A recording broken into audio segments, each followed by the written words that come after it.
So here we have it, the latest attempt at a brand new smartphone form factor. We've seen things flip and fold, and today we have a completely new approach from LG. This is a product called the Wing, which is, I mean, it's got to be the most unusual of the bunch. This thing is swiveling, it's moving, why don't we just get inside the box? This is the LG Wing.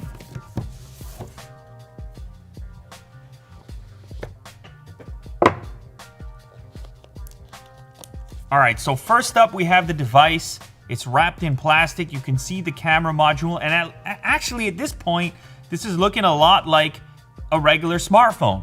It kind of feels like a slab, it works like a slab, and I think it's gonna satisfy all those users who want something typical, because the typical form factor has some advantages over some of the other folding stuff that's out there.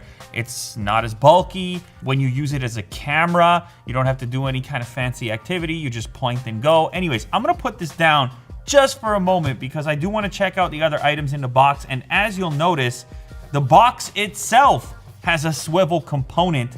The box is also a wing. Inside here we have, oh, look at that. It's a swivel slash drawer type of setup. We have the power brick, fast charger 25 watt. This is gonna be capable of delivering 50% battery life in 25 minutes. The battery on this unit is a 4,000 milliamp hour battery, and it'll do up to 100% in 85 minutes. You have a type C to C cable, and then a little accessory box here, which houses a USB type C to mini jack connector for analog audio if you want to use that. Here is the phone. It will be available in 2 colors. The device that I have in front of me here is going to be called Aurora Gray, and it's kind of a reflective, it's like a metallic gray. I'm going to just peel off these extra stickers here.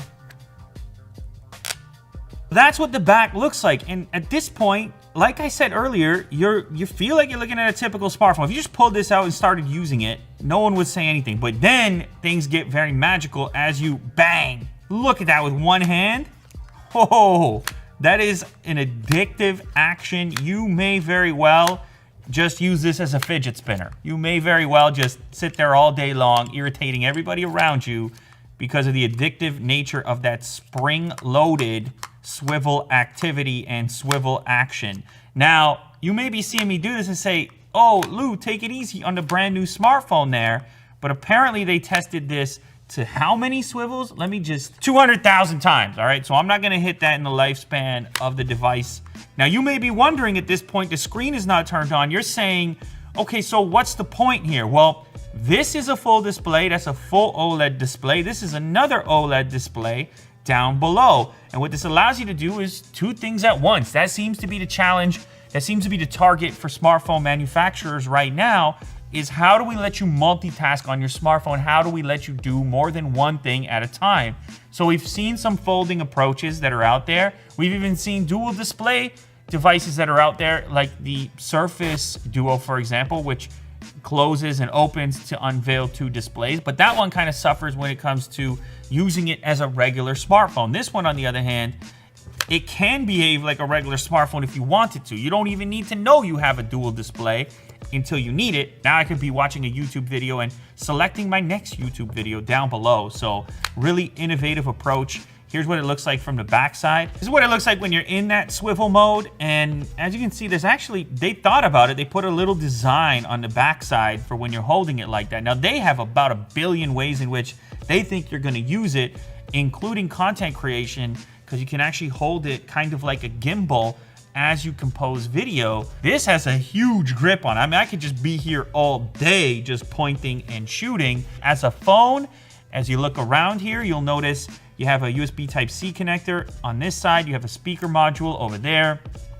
On the side of the device here, you have a power switch, volume rocker, a large SIM tray. Let me see why that is a large SIM tray. Yes, it is because it supports micro SD, so nano SIM plus micro SD expandable storage. The other piece that's really important to mention, and I'm sure you were probably wondering, how do you deal with the front-facing camera when this thing swivels around like this? Well, you see the earpiece remains exposed, but actually the camera unit is going to be up here, and it's a motorized style. Look, I'm just getting addicted over here with the swiveling and all the rest of it. So let's boot it up. You can see it's actually a pretty aggressive edge on the side here. The display almost waterfalls over each of those two edges. You have a very slender forehead and chin, but no notch, no cutout. You're not even making room for the front-facing camera because, as mentioned, it's up here and it's a motorized style. So if I go ahead and launch the camera app and switch to the front-facing camera, it's gonna pop up like this. And we've seen these in the past, motorized cameras. Sometimes they just strictly serve the purpose of avoiding having a notch or a cutout. The other reason that this has extra functionality here is because inside of video mode, of course, you could just have a typical selfie video. By the way, I'm just gonna remove the protection right there. I can do a typical selfie like this, but also when I swivel into gimbal mode, you can see all my camera controls, they pop up over here. So once again, I can do the thing that I mentioned as far as having a nice grip for composing my video, but also I have a dual recording functionality which will lift up that camera and it will allow me to record my reaction to whatever's happening behind on the other camera unit. So as you can see right here, it's, well, for the moment it's looking at the table. I'll put an object there so you get a better idea. And then this one is facing forward, but I also have this option to be in the corner over here, picture-in-picture mode. So it gives you a couple different kind of cool ways to utilize this extra screen real estate while maintaining all your controls down here and not having them cloud up the display. So whether it's dual recording or gimbal mode like this, your composition screen is completely free from obstructions and it's only for the video that you're shooting, moving your controls down here. Now this gimbal mode, it has a ton of functionality. Boom, left to right, down, up. There's built-in follow mode where you can lock it on a subject, and the whole thing is gonna work as well to smooth out your video composition. When I go back to typical camera mode and into video here, well, now they want to tell me about a bunch of other features they have, like ASMR recording, which will amplify sound. I don't know, should we try that out maybe? Voice bokeh, take a video that reduces ambient noise and focuses on the voice. But what I'm more interested in at the moment is the ability to go above FHD all the way up to 4K or even beyond that to 4K 60. So you can see all these options become available within here. This is a sample recording of 4K 60. We have the trusty plant that we will be inspecting here. We can also zoom in to the 2x within the video recording. Also, you're hearing my voice through the microphone on the device. So you have a ton of different options in here, as you saw referenced, including even in ASMR mode. I don't know, should I try that? ASMR recording is supposedly happening right now. What do? Do I... With these noises and I whisper, Unbox Therapy ASMR session. Plastic crinkling. Is this what you came here for? Is this what you came here for? Yes, well, that works. It ups the sensitivity on the microphone for the ASMR mode, whether you like it or not. So up to 4K 60, there's a no shake in here as well, but if you want the ultimate kind of smooth video, you will flip into this mode, into the swivel mode. And there's a lot here where they had to reimagine, why would you want something like this? Where could this be useful? And gimbal mode is one of those places. Dual recording is the other one, which actually I would kind of want to test out right now. So I'm rolling. And as you can see, I can see my background. This is my hand right here, but here's my reaction. It's kind of innovative, you know, in 2020. Anyway, you can figure out a way to use this, but you can see, look at that. You got both video clips rolling. Bang. I can flip it, so I have, you know, my camera up here and the event over there, and I could do it really quickly. So there's a number of different cameras on the back. The main camera, the 1X camera, is actually a 12 megapixel, but they claim it has bigger pixels, which should be better for low light conditions. And then you've also got the 2X for your zoom. So let's snap a few. One, that's your zoom mode. Here is your ultra wide, and here is your 1X. And this just gives you an idea for the versatility. Different things you can do with the camera, obviously. Now, the selfie camera is kind of interesting because it is high resolution, a 32 megapixel camera. So let's see what it can do on your typical beard hair test. Here we go. Pops up motorized in 3, 2, 1. Bang. So there you go. You got 32 megapixels to work with. Should be sufficient for your variety of selfies. Check out the mode that I'm in.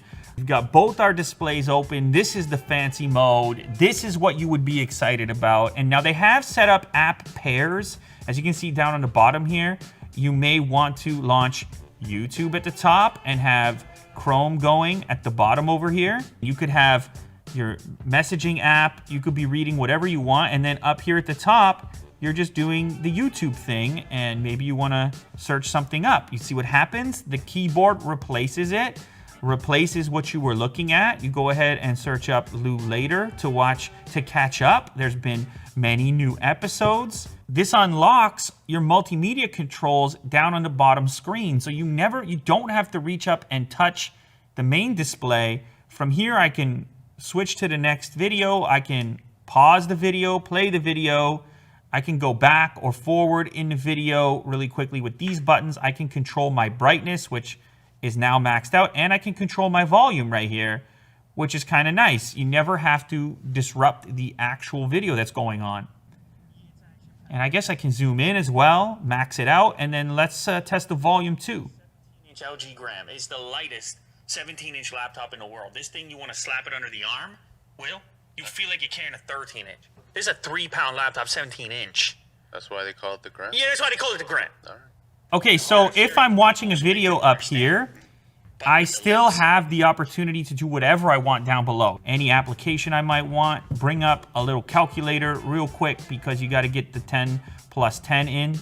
It's a funny little full screen square phone down at the bottom, essentially. If I click this little indicator on the right-hand side, then I will bring up whatever is relevant to the top display on the bottom display, just by clicking like that. But there are other ways in which LG imagines you using this. For example, if I just spin this around like this, look at this, how it flips around. I mean, it's wild. Now you're reconsidering. So maybe you're in the car and you have the mount on this portion, at which point you may have your nav on the portrait section and getting your notifications or your multimedia controls over on the right-hand side. Maybe you're inside of YouTube Music and you have your multimedia controls and you want to pick between your favorite playlist or something. Again, no disruption to the main task over here, which is your navigation. So you've also got this gallery mode. Over here, you could be watching a video up top, something you recorded recently, and then searching for the next one that you want to look at down here inside of the gallery. Now, this is kind of just a starting point. You could imagine many apps becoming improved by having a dual display setup, or at least offering slightly more functionality because you have this extra real estate. So LG has a few ideas of how you're going to use this at the moment, but it has the potential to expand. Oh, check this out, by the way. So if you have it flipped the other way and you have your secondary smaller display up top, this whole thing can become a giant keyboard. So for example, I'm about to boot into a video game, and what I might want to do is actually bring up some tips and tricks or something. I got to read the Wikipedia for the game while I'm playing it. Now, of course, this is completely up to you what you put up top. You could be watching a game streamer showing you a walkthrough of a particular game, or maybe it's not even game related. Maybe it's like some of those other dual functionalities where you just have your messaging up here. You're just typing every so often, responding to a message every so often, and then jumping back to your game. Whoa, that's cool. So I have the game up and running now, and I hit the Game Tools button, which actually brings up game-specific things in the top screen that you might need quick access to. Oh, and this game is actually even optimized where it's showing more of the game up top. So if you're a game developer, you might be able to take advantage of the top section as well.